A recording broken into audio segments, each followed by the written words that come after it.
10-шы дәріс. Макеттеудің компьютерлік бағдарламалары. Макеттеу газет, журнал, кітап, буклет, постер және де басқа да баспа өнімдерінің бет құралдарының жасау процесі. Қазіргі таңда макеттеудің басым бөлігі арнайы компьютерлік бағдарламалардың көмегімен орындалады. Бұл бағдарламалар дизайнерге мәтін, сурет, графикалық элементтерді бір стильде үйлестіріп, кәсіби деңгейде жұмыс істеуге мүмкіндік береді.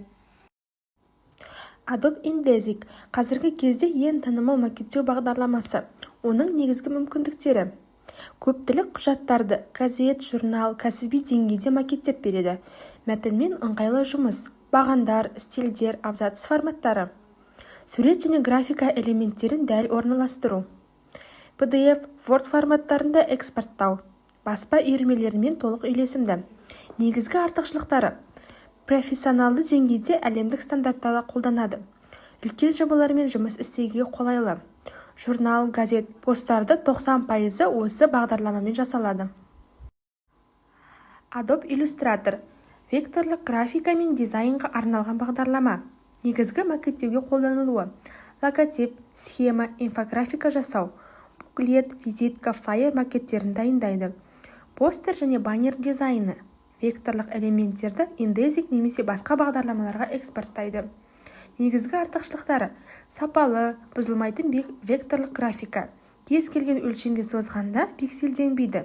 Дизайнды дәл, таза жасауға мүмкіндік береді.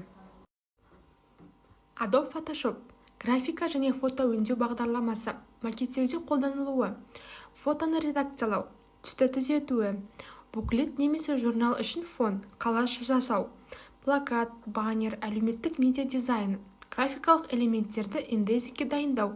Негізгі артықшылықтары: кез келген фотомен кәсіби деңгейде жұмыс жасауы, көп қабатты редакциялары, әсерлі визуалдау жасауға мүмкіндік береді. Қосымша макеттеу бағдарламалары. Corel Drive векторлық графикалар үшін қолданылады. Негізінен полиграфияда өте танымал. Этикетка, баннерлерді жасауға ыңғайлы. Canva онлайн платформа. Жылдам шаблондар, презентациялар, постерлер макеттерді құрайды. Профессионалды жұмыс емес, бірақ тез әрі ыңғайлы. Қазіргі замандағы макеттеу компьютерлік бағдарламаларсыз мүмкін емес. InDesign кәсіби макет жасаудың негізгі құралы. Illustrator векторлық дизайн және инфографика үшін қолайлы. Photoshop фото мен визуалды элементтерді өңдеу үшін қажет. Corel Drive, Canva қосымша немесе жеңіл деңгейдегі жұмыстарға арналған. Дұрыс таңдалған бағдарлама баспа өнімінің сапасын, көркемділігін және кәсіби деңгейін анықтайды.